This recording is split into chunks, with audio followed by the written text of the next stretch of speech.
आतंकवाद के खिलाफ भारत ने बहुत बड़ा फैसला लिया है, बहुत बड़ा फैसला लिया है। आतंकवाद की किसी भी कार्रवाई को अब भारत युद्ध मानेगा और इस फैसले की चर्चा न सिर्फ भारत में है बल्कि पूरी दुनिया में हो रही है। दिल्ली में प्रधानमंत्री मोदी के साथ रक्षा मंत्री राजनाथ सिंह, सीडीएस अनिल चौहान और तीनों सेनाओं के प्रमुखों से बैठक के बाद भारत सरकार ने एक बड़ा फैसला लिया है। भारत सरकार ने फैसला किया है कि अब अगर भारत के ऊपर कोई भी आतंकवादी हमला हुआ तो उसे एक्ट ऑफ वार माना जाएगा और उसका जवाब भी युद्ध की तरह दिया जाएगा। सबसे पहले तो आपको यह बता देता हूं कि वो कौन सी कार्रवाई है जिसे युद्ध की श्रेणी में माना जाएगा। देखिए, इसमें सबसे पहले नंबर पर आतंकवाद है। अगर किसी देश से समर्थित आतंकवादी भारत पर हमला करेंगे तो उसे युद्ध की कार्रवाई ही माना जाएगा और उसका जवाब युद्ध की तरह ही दिया जाएगा। एक्ट ऑफ वार में दूसरे नंबर पर साइबर अटैक है।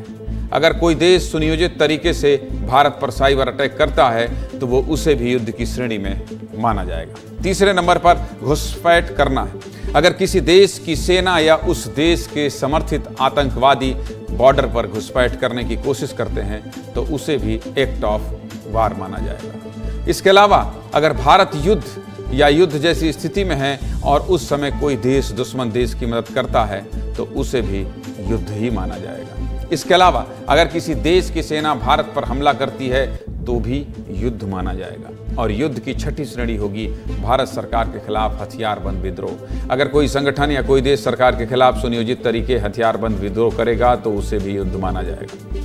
कौन कौन सी कार्रवाई को भारत सरकार युद्ध मानेगी ये आपको बता दिया, लेकिन अब आपको ये भी बता देता हूं कि आखिर युद्ध होता क्या है। युद्ध और सैन्य कार्रवाई में क्या अंतर होता है ये भी देख लीजिए, बता देता हूं। युद्ध यानी एक देश का दूसरे देश पर सीधा हमला करना और इस युद्ध में एक पूरा इलाका खत्म कर देना, बड़ी तादाद में बम गिराना, फाइटर जेट से लगातार हमले करना और दोनों देशों की सेनाओं का सीधे लड़ाई लड़ना। जबकि सैन्य कार्रवाई में ऐसा कुछ नहीं होता। सैन्य कार्रवाई में किसी निश्चित ठिकाने को खत्म किया जाता है जिसमें कोई आतंकी ठिकाना या अन्य जगह शामिल हो सकती है, जो 7 मई की रात भारत ने किया था। युद्ध कभी सोच समझ कर नहीं होता। युद्ध में सेना और आम लोग दोनों मारे जाते हैं। युद्ध में सेना से कहीं ज़्यादा नुकसान आम लोगों का होता है, जबकि सैन्य कार्रवाई सोच समझ कर की जाती है और ये सुनिश्चित किया जाता है कि आम लोगों को कोई नुकसान ना हो।